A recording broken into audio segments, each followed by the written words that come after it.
우리 22장 1절에서 2절 말씀을 읽었는데 이 22장 1절에서 2절 말씀을 조금 더 깊이 이해하려면 우리 21장의 말씀이 되게 중요합니다. 21장과 22장은 완전히 다른 국면으로 전환이 되는 것이에요. 우리 지금 성경책 펴 계시죠? 21장 10절 말씀을 제가 한번 읽어보겠습니다. 21장 10절 말씀. 그날에 다윗이 사울을 두려워하여 일어나 도망하여 가드왕 아기스에게로 가니, 이렇게 나옵니다. 21장 10절의 말씀은 너무나도 그 인지상정으로 정말 이해되는 그런 말씀이죠. 너무나 당연한 거 아니겠습니까? 아무런 잘못이 없음에도 불구하고 이 마음의 앙심을 품고 막 달려오는 그 사울을 피해서 이 아기스 왕에게로 피신하였다. 우리 인간적으로 보면 이해할 수 있지만 저는 이 말씀을 어떻게 보냐면 다윗이 지금 제1계명을 어기고 있다 라고 보여집니다. 여러분, 제1계명을 혹시 외우십니까? 너는 나 외에 다른 신을 내게 두지 말라. 한글은 그렇게 번역이 됐는데 이제 히브리 성경을 보면 단어 하나가 더 있습니다. 그것은 파님이라는 단어예요. 얼굴이라는 단어입니다. 얼굴. 그러니까 제1계명은 이런 것입니다. 내 얼굴 앞에 다른 얼굴을 두지 말아라. 그러니까 내 얼굴과 너의 얼굴 사이에 그 어떤 것도 있으면 안 된다. 너는 내 얼굴을 바라봐야 되고 나는 너의 얼굴을 바라볼 것이다 라는 말씀이에요. 아니 근데 현실적으로 물리적으로 어떻게 하나님만 바라봅니까? 지금도 저는 많은 청중을 바라보고 있는데, 하지만 우리의 영혼이 누구를 바라보도록, 우리의 육신의 눈이 아니라 우리의 마음과 우리의 영혼이 그 눈이 누구를 바라보도록 하나님이 지으셨습니까? 바로 하나님을 바라보도록 지으셨다는 거예요. 그래서 우리가 거듭난 사람들, 예수 믿고 하나님에 대한 감각이 깨어난 사람들은 그게 무슨 말인지 알아요. 내 영혼이 지금 하나님을 바라보고 있다. 21장 10절의 말씀에 다윗이 사울로 말미암아 도망갔다 이렇게 나오지만 원래 언어로 보면 어떻게 나오냐면 다윗이 사울의 얼굴 때문에 도망갔다 이렇게 나옵니다. 그러니까 지금 다윗은 하나님의 얼굴을 바라보는 것이 아니라 눈앞에 사울의 얼굴이 분명히 있지 않음에도 불구하고 다윗의 영혼이 어디에 꽂혀 있냐면 사울에 꽂혀 있습니다. 사울은 무엇이죠? 한 사람을 지칭하는 것이 아니라 다윗에게는 전혀 예측할 수 없는, 좀처럼 감잡을 수 없는, 그리고 자기에게는 매우 불합리한, 그리고 매우 위협적인 그런 상황이죠. 그러니까 앞으로 펼쳐질 미래를 생각했을 때 정말 예측하기 힘들고, 그리고 그 암담한 그 미래, 그리고 그에게 닥친 현실이 그만 그의 영혼을 압도해 버린 것이죠. 원래 다윗이 하면 떠오르는 것이 무엇이냐면 하나님의 얼굴을 구하는 다윗, 하나님을 찬양하는 다윗, 하나님의 그 존전 앞에서 주의 음성을 듣는 다윗, 자기가 하고 싶은 대로 원하는 대로 사는 그런 사람이 아니라 주님의 음성을 따라가는 다윗이잖아요. 1계명을 어긴 다윗에게서 어떤 특징이 나타납니까? 그는 더 이상 주님의 음성을 따라가는 것이 아니라 자신의 육체적 본능을 따라 움직입니다. 아기스 왕에게로 피신했을 때 또 거기서 이제 위협이 나타나고 침을 흘리면서 자기 목숨을 구걸해야만 하는 그런 안타까운 상황에 맞이하게 되죠. 그 상황을 거쳐서 이제 22장 1절로 넘어오게 되는 것입니다. 하지만 사실 그 침 흘리면서 막 골리앗을 잡고 사울이 창을 던져도 지혜롭게 딱 그것을 피신하고 참 흔들리지 않았던 다윗의 모습을 우리는 보았지만 완전 망가진 모습을 21장에서 볼 수 있습니다. 하지만 어쩌면 이것이 바로 다윗의 실체일지도 모르겠습니다. 그동안 봐왔던 다윗의 모습은 어떤 모습이었습니까? 하나님의 얼굴을 구했을 때 하나님으로부터 온 은혜로 말미암아 나타났던 현상이었던 것이죠. 사랑하는 성도 여러분, 지금 우리의 영혼은 무엇을 바라보고 무엇을 의식하고 있습니까? 여러분, 그건 우리 자신이 안다는 것이죠. 지금 내 영혼은 무엇을 주목하고 있는가? 이 시간 이 예배를 통해서 우리의 영혼이 일계명을 어긴 상태, 즉 다른 것을 의식하고 다른 것을 주목하는 그런 상황이라면 예배를 통해서 다시 일계명이 회복되는, 우리의 영혼이 하나님의 얼굴을 다시 보게 되는 그런 은혜가 있기를 소망합니다. 다윗이 그것을 떠나 이제 아둘람 굴이라는 곳으로 도망을 가게 됩니다. 이 위기 속에서도 잘 넘겨왔던 다윗인데 이 독자의 입장에서는 이제 아무런 소망이 없습니다. 다윗에게 그 어떤 기대를 할 수도 없습니다. 이제는 신앙도 별로 좋아 보이지 않게 보이는 것이죠. 다 끝난 것처럼 보이는 바로 그 지점이 다윗 왕국의 시발점이 되리라고 그 당시에 감히 누가 상상할 수 있었겠습니까? 우리가 볼 때는 우리의 상황이 매우 절망적이고 다 끝난 것처럼 보일 수 있지만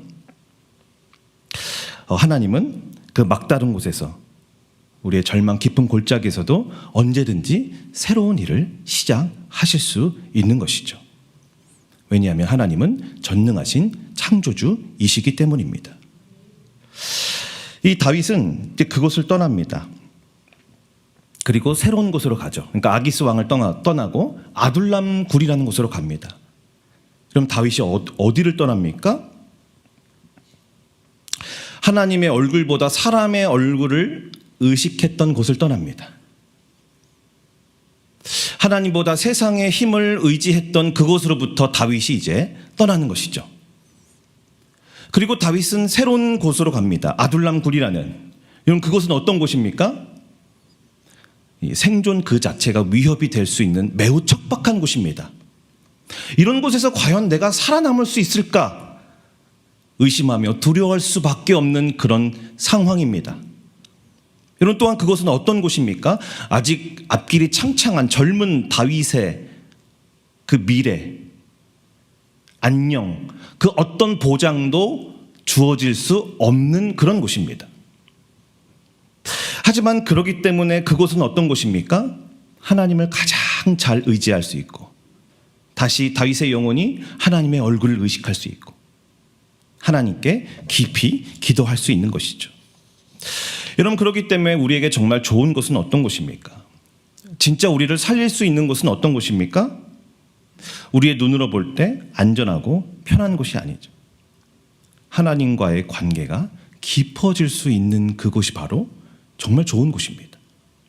어떤 어려움과 어떤 환난이 없는 곳이 좋은 것이 아니라 하나님과의 관계가 깊어질 수 있는 곳이 좋은 것이고, 우리에게 일확천금이 주어질지라도 여러분, 그 직장, 그 직업, 그 일로 인해서 하나님과의 관계가 멀어진다면 그것은 진짜 좋은 곳이라 할 수 없는 것이죠. 시편 142편은 다윗이 굴에 있을 때 지은 시입니다. 굴에 있을 때. 그때 다윗은 어떤 고백을 하냐면, 한번 집에 가서 한번 시편 142편을 한번 읽어보십시오. 자신의 심정을 정직하게 토로하는 그런 내용입니다. 자기 정말 억울해 미칠 것 같고, 정말 고통스러워 죽을 것 같고, 정말 못 견딜 것 같은 그 심정을 하나님 앞에서 토로합니다. 그리고 지금 찾아볼 필요는 없으세요? 그리고 그 다윗의 그 생각과 관점이 바뀌게 되는데, 다윗이 이렇게 고백합니다. 야, 지금 내가 굴에서 기도하다 보니까 깨달은 것이 있다. 그것은 뭐냐면, 이 땅에 내가 거할 피난처가 없구나. 그 첫 번째 깨달음. 두 번째 깨달음은 하나님만이 유일한 나의 피난처시구나. 다윗이 그걸 깨닫습니다. 아둘람 굴에서. 이 아기스 왕을 피난처로 삼아 떠났던 다윗입니다. 아둘람 굴에서는 다윗이 어떻게 바뀝니까? 그 어떤 곳도 피난처가 될 수 없다는 것을 인식하고 다시 하나님만을 온전히 자신의 피난처로 삼는 다윗입니다. 다윗의 영성 훈련은 이런 것이죠. 그런 예측 불가능한 그런 위협적인 상황에서도 다윗은 하나님의 얼굴을 구하며 하나님을 앙망하며 하나님만을 피난처로 삼고 하나님만을 의지해야 하는 것입니다. 이것이 특히 리더에게는 너무나도 중요한 덕목이죠. 제1의 덕목입니다. 제1계명은. 그래서 다윗은 사울의 왕궁에 있어서도 안 되고 아기스의 왕궁에 있어서도 안 되고 다윗은 굴에 있어야만 합니다. 왜냐하면 굴에 있을 때만 가능한 영성 훈련이 따로 있다는 것입니다. 굴에서만 할 수 있는 기도가 있는 것이죠. 평소에는 경험할 수 없는, 정말 그 생존의 위협이 되고 안녕과 미래가 모든 보장이 끊어진 그 상태에 돌입했었을 때만 배울 수 있는 하나님과의 깊은 관계, 기도, 하나님을 의지하는 법이 있다는 것입니다. 여러분, 어쩌면 우리도 하나님 우리에게도 이런 훈련을 지금 시키시고 있을지도 모르겠습니다. 너는 지금 누구의 얼굴을 바라보고 누구를 의지하고 있니? 라고 하나님이 우리에게 물어보실 수도 있겠습니다. 우리도 마찬가지죠. 하나님 우리에게 원하시는 그 목표는 무엇입니까? 우리의 어떤 상황과 환경 속에서도 하나님의 얼굴을 의식하는 것. 내가 쉽고 편하게 피난처로 삼을 수 있는 것을 스스로 끊어내고 의지적으로 하나님만을 피난처로 삼는 것. 어느 누구도 예외도 없습니다. 여러분, 예수님도 끊임없이 사람들의 요구를 거절하셨습니다. 심지어는 고쳐주세요, 도와주세요라는 그 요구도 거절하셨어요. 우리가 생각했던 것보다 훨씬 더 많이 그것을 하셨습니다. 예수님도 의지적으로 사람들이 줄 수 있는 인기, 권리, 그 요구를 끊어내시고 하나님과 깊은 독대의 자리로 의지적으로 가셨다는 거예요. 우리 주님도. 왜냐하면 이 1계명을 놓치지 않기 위해서예요. 여러분, 1계명을 잘 지키면 나머지 계명도 잘 지킬 가능성이 매우 높습니다. 그러나 1계명에서 실패하면 나머지 계명은 도저히 우리가 지킬 수가 없어요. 왜냐하면 나머지 계명은 1계명을 잘 지킴으로 말미암아 하나님으로부터 얻는 그 능력과 그 은혜와 힘으로 지킬 수 있기 때문이에요. 여러분, 우리 하나님을 앙망하고 하나님을 의지하는 훈련을 시키시는 하나님의 궁극적인 목표는 무엇입니까? 본능대로 살지 아니하게 하시고 주의 음성을 따라 살게 하시는 것입니다. 여러분, 다윗이 훈련이 안 되면 이 이스라엘은 매우 위태로운 상황이죠. 어려움이 닥칠 때마다 본능대로 움직인다면 말이죠. 그러나 다윗은 이 거친 훈련을 통해서 어떤 상황과 환경 속에서도 자신의 안녕과 평안과 안전과 그 생존과 그 본능이 아니라 주님이 기뻐하시는 그 뜻과 그 음성을 듣는 것, 그리고 그것을 따르는 것, 이제 그것을 아주 좋은 롤 모델로 이제 보여주게 된 것이죠. 다윗이 그곳에 가니까 그의 가족들이 이제 그에게로 옵니다. 왜냐하면 그의 이 온 집안 식구들이 그 소식을 들었기 때문이죠. 이 듣지 않았더라면 다윗에게 갈 수 없었겠죠. 그리고 어떻게 그 소문이 나가지고 사무엘상 22장 2절을 보면 환난당한 모든 자, 빚진 모든 자, 마음이 원통한 모든 자가 다 이 다윗에게로 몰려들게 되죠. 여러분, 언제나 그렇죠. 희망은 어디에 있습니까? 다윗이 이것을 어떻게 타개하고 극복하냐가 아닙니다. 우리가 어떻게, 내 자신이 어떻게 하냐가 아니죠. 희망은 우선 그분의 음성을 듣는 데 있습니다. 예수가 머무는 곳, 예수가 계시는 곳, 예수가 원하시는 뜻, 그 예수가 바라보시는 것, 예수님이 말씀하시는 그 음성이 들려져야 한다는 것이죠. 언제요? 우리 영혼이 하나님의 얼굴을 바라볼 때.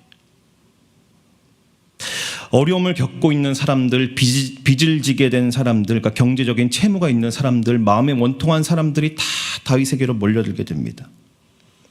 여기서 중요한 것은 사무엘상 22장 2절을 보면 모든 자입니다. 모든. 그러니까 한 명도 열애가 없이, 차별이 없이 다 모여들게 됩니다. 그뿐 아닙니다. 그들은 이제 다윗 왕궁에 뭐가 됩니까? 개국 공신들이 됩니다. 사람 구실 못하며 살고 있었던 그 사람들이 이제 다윗 때문에 드디어 사람 구실하며 살 수 있게 된 것이죠. 사람들이 모여드니까 당연히 다윗은 어떻게 됩니까? 그 400명 중에 이제 우두머리 리더가 됩니다. 여기에 기독교의 신비가 있죠.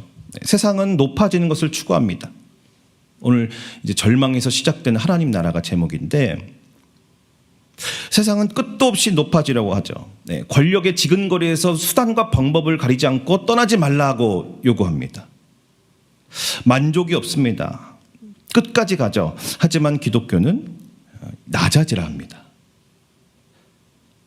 낮아짐에서부터 비로소 시작된다 말씀합니다. 얼마나 다른 것입니까? 여러분, 하나님은 어디에 계십니까? 우리 눈에 보이지 아니하시는 하나님은 어디에 계십니까? 물론 모든 곳에 계시지만 그 하나님을 인격적으로 만날 수 있는 그 지점은 어디죠? 높은 곳이 아닙니다. 낮은 곳이죠. 우리 주님은 낮은 곳에 계십니다. 그래서 교만한 사람들은 절대로 하나님을 만날 수가 없습니다. 교만한 사람들은 하나님과 동행할 수가 없습니다. 왜냐하면 하나님은 낮은 곳에 계시기 때문이에요. 여러분, 정말 낮아져 계십니까? 그것은 절망의 시간이 아니라 무슨 시간이에요? 하나님을 다시 한번 깊이 만날 때라는 것이에요. 이 다윗이 가장 낮은 자리에서 세상이 아닌 하나님을 구할 때 하나님은 그에게 이제까지 만나보지 못했던 사람들을 붙여주십니다. 이 왕궁에서는 도저히 그런 사람들을 어떻게 만나겠습니까? 사실 그의 지경이 넓어지고 있는 거예요. 그가 낮아지는 것처럼 보이지만 그렇지 않습니다. 그 인생의 영향력이 확장되고 있는 거예요. 이런 왕궁에서는 얼마나 협소한 힘을 갖고 있는지 몰라요. 사실은 할 수 있는 일이 거의 없습니다. 맨날 밥 먹고 만나는 사람이 똑같아요. 하지만 낮은 곳에 오면 만날 수 있는 사람들이 매우 다양합니다. 이 다윗의 추락과 다윗의 이 떨어짐은 인생의 비극이 아니에요. 그때는 소망 없는 절망뿐인 인생들의 벗이 되어주고 정말 버팀목이 되어주고 그 갈 곳 없는 인생들의 바른 길을 보여줄 수 있는 그 등대가 되어줄 수 있는 아주 절호의 기회일 수 있습니다. 여러분, 다윗이 왕궁에서 잘 나가고 항상 용맹스럽고 하는 곳마다 이기는 그 전투에서 승리하는 다윗, 게다가 인품도 좋고 얼굴 외모도 좋고 신앙도 좋고 언변도 좋은 다윗, 그 주변에 누가 갈 수 있겠습니까? 그러나 이제 보면 신앙도 별 볼 일 없고 그 침 흘리면서 자기 목숨 구걸하며 도망갈 수밖에 없는, 뭐 용맹스러운 것도 없어 보이고 그 카리스마와 위신이 다 떨어진 이 다윗, 사회적으로 소외된 모든 계층들은 이제 다윗에게 다가가지 못할 이유가 없습니다. 그 망가진 다윗 옆에는 이제 누구라도 갈 수 있죠. 여러분, 가만히 생각해 보면 그들은 왜 다윗에게 가게 됐을까요? 이 모든 자들이 갔다는 거예요. 첫 번째로 다윗의 문턱이 낮아졌습니다. 침을 흘리며 오갈 데 없이 이제 굴에 숨어 있는 다윗이에요. 그러니까 이제 그에게 못 갈 이유가 없습니다. 막 그를 에워싸고 있는 경비단도 없고 다가갈 수 없을 만큼 막 위력이 있는 그런 카리스마도 없습니다. 사회에서 멸시받고 천대받는 그 모든 사람들이 이제 다윗에게 편하게 갈 수 있어요. 누구라도 원한다면. 여러분, 하나님의 아들 예수님이 이 땅에 오실 때 어떻게 오셨습니까? 그분은 충분히 천군 천사를 대동해서 누구라도 하나님의 아들이라는 것을 알 수 있게끔 오실 수 있는 분이십니다. 그러나 그분은 어떻게 오셨습니까? 인간적으로 흠모할 만한 아름다운 것이 아무것도 없는 모습으로 오셨습니다. 얼마나 흠모할 만한 아름다운 것이 없길래 사람들이 그를 함부로 대할 때는 어떻게 대합니까? 따귀를 때리기로 막 때리고 침을 뱉기도 하고. 이런 아무리 지도자가 뭐 왕이나 대통령이나 이 정치적 지도자가 불만이 있더라도 어느 누가 쉽게 그 앞에서 정말 침을 뱉고 따귀를 때릴 수가 있겠어요. 그러니까 예수님은 그런 위용의 모습이 아예 없으셨다는 거예요. 많은 이유가 있겠지만 그 중에 정말 중요한 이유는 누구라도 오라는 거예요. 원하는 사람. 그분께 다가가지 못할 사람은 이 세상에 아무도 없다는 것이죠. 천군천사로 호위하면 누가 그분께 다가갈 수 있겠습니까? 그래서 실제로 그분께 다가온 사람들은 누굽니까? 병든 사람들, 이 문둥병자들, 혈류병을 앓는 여인, 심지어 귀신 들린 사람까지도, 그리고 이방 여인, 사마리아 여인. 그래서 교회는 양면성이 있습니다.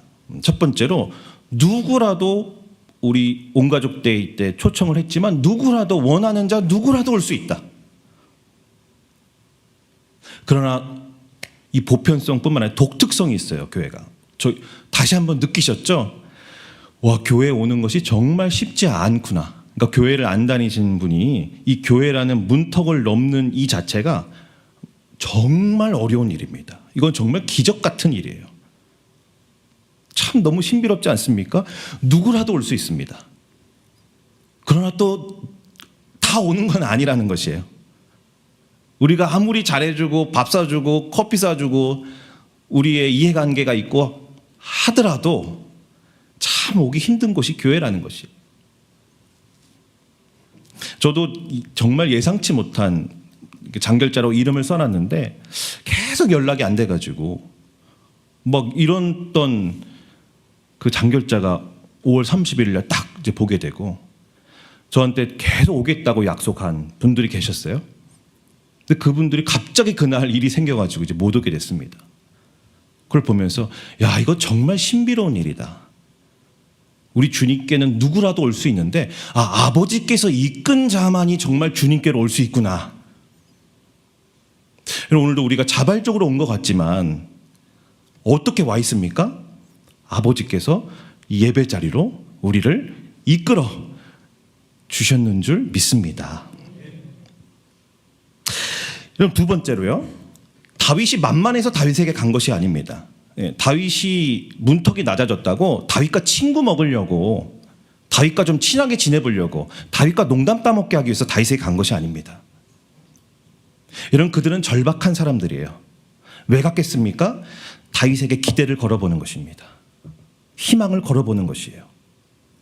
우리 온가족 때에 오신 분들 여러분 정말 조심히 정말 섬겨야 됩니다. 왜냐하면 그분들은 어쩌면 절박한 상황 속에서도 뭔가 기대감과 희망을 가지고 여기 오셨을 수도 있어요. 그들은 환난과 빚과 원통함을 겪은 사람들인데 그것을 어디서 겪었냐면 사울이 통치하는 사울의 나라에서 겪었어요. 누가 태어나서부터 그렇게 살고 싶은 사람이 어디 있겠습니까? 살다 보니까 그렇게 됐는데, 아니 사울의 나라는 어떤 나라냐면 힘이 없으면 죽을 수밖에 없는 나라예요.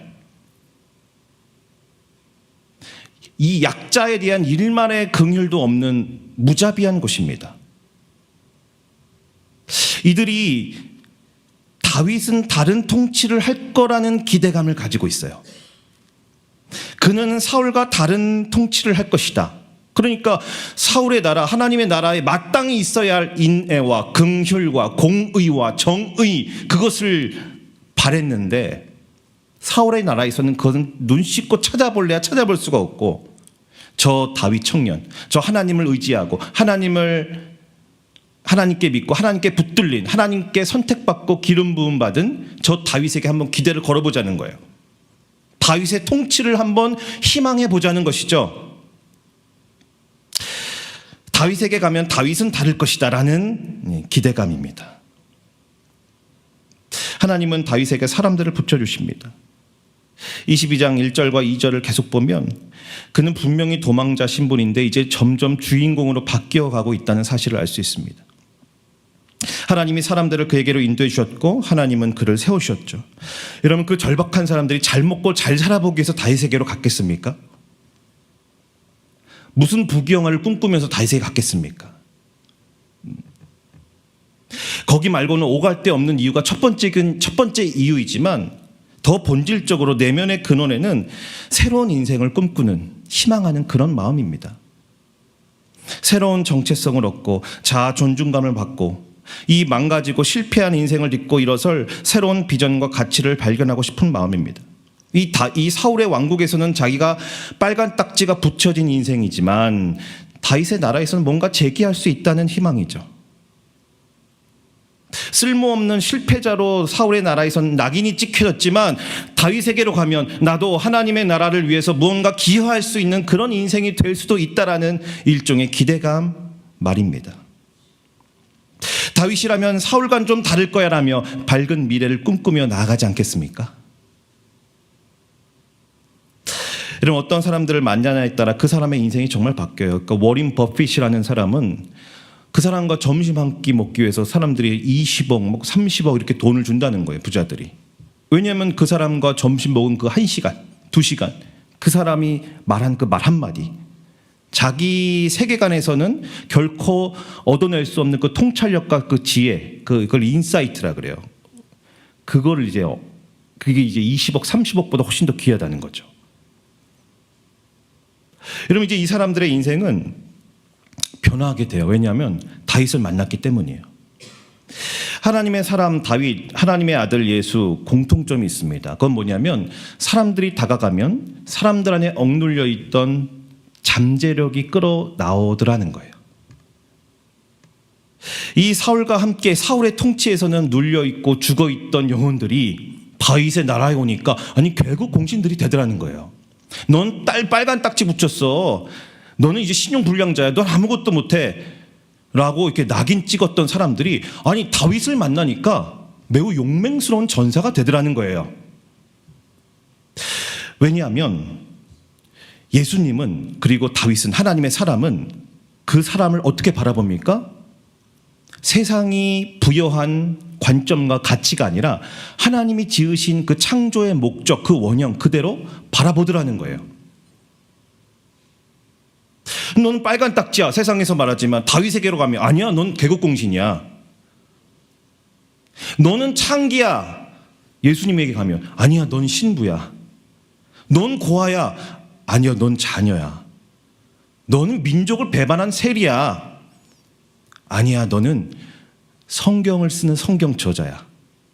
너는 평범하게 고기나 잡고 끝날 그런 아주 평범한 별볼일 없는 인생이야. 아니야, 너는 사람을 낚을 어부야. 너는 교회 반석이야. 너는 영원한 하나님의 나라를 놓을 넌 기초가 될 그런 사람이야. 순교자 야고보, 그 뜻이 뭡니까? 차자란 뜻이에요.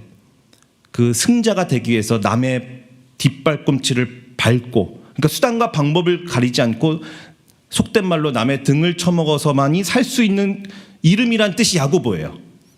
그 세상이 부여한 정체성이죠. 그래서 예수님은 그를 어떻게 만드십니까? 첫 번째 순교자. 야, 세상은 널 그렇게 말해? 아니야, 너는 내 앞에서 너는 장자야. 너가 잘나든 못났든 내 나라에서는 너는 첫째야. 그게 야고보의 첫 번째 순교예요. 예수님을 만난 사람들은 지속적으로 예수님께 나아갑니다. 왜냐하면 예수님은요, 세상과 다르게 우리를 대우하세요. 그러니까 저도 우리 고등학교 3학년 때 예수님 믿게 됐는데 저를 가르쳤던 영어 선생님이 다른 모든 선생님들과는 제가 경험을 못할 방식으로 저를 대하셨어요. 그분은 저에게 가능성을 말씀해 주시고 잠재력을 말씀해 주시고 저를 인정해 주셨어요. 그게 먼저였어요. 마음을 열고 이제 복음을 영접하게 되었죠. 여러분, 그렇죠. 예수님은 우리를 무례하게 대우하시지 않습니다. 세상이 우리를 낙인 찍은 그대로 우리를 다루시지 않습니다. 그분은 하나님이 우리를 지으신 그 창조의 목적, 원형 그대로 우리를 바라보시고 우리를 대우하신다는 것이죠. 이들이 다윗에게 갔을 때 인생이 근본적으로 바뀌었던 것처럼 우리도 마찬가지로 제1계명을 잘 지키며 그 예수께로 지속적으로 나아간다면 왜 우리 인생이 어떻게 아름답게 바뀌지 아니할 수 있겠습니까? 이런 말씀 마칩니다. 우리 사도 요한의 제자 폴리갑이라는 사람이 있습니다. 이 순교의 반열에 섰던 사람이죠. 이 화형식을 앞두고 사람들은 그를 회유합니다. 당신 부인하면, 그리스도를 부인하면 당신 살려줄게. 이 폴리갑이 뭐라고 합니까? 아니, 그분이 수십 년간 86세인가 87세인데 87년 동안 나에게 한 번도 잘못한 적이 없는데 내가 어떻게 그분을 배신할 수 있겠소? 그러니까 이분은 평생 이 예수 그리스도와 교제하면서 세상과 다른 방식으로 자기를 대하시고 자기를 만나주시고 자기에게 선을 베풀어 주신 그 주님을 깊이 인격적으로 만난 것이죠. 이분의 평생의 주님과의 만남이 정말 생명을 다하는 순종의 신앙으로 이 폴리갑을 이끌어갑니다. 여러분, 우리도 마찬가지죠. 우리는 예수께로 나아가야 합니다. 어떤 상황과 절망이 있더라도 여러분, 주님께로 나아가면 그 주님은 얼마든지 우리를 다시 시작하실 수 있게끔 만들어 주실 것이죠. 여러분, 우리 또한 마찬가지입니다. 우리도 작은 예수로서 이제 누군가의 등대가 되어줘야 합니다. 우리 목장의 식구들, 우리 교회 식구들, 또 우리 온 가족대에 오셨던 그런 분들에게 정말 교회는 다르구나, 교회는 정말 세상과 다르구나 라는 것을 밝히 드러내심으로써 우리 하나님께 영광 올려드리시고 많은 절망에 있는 영혼들을 구원하시는 쓰임받는 우리 복된 우리 성도님 되시기를 예수님 이름으로 축복합니다.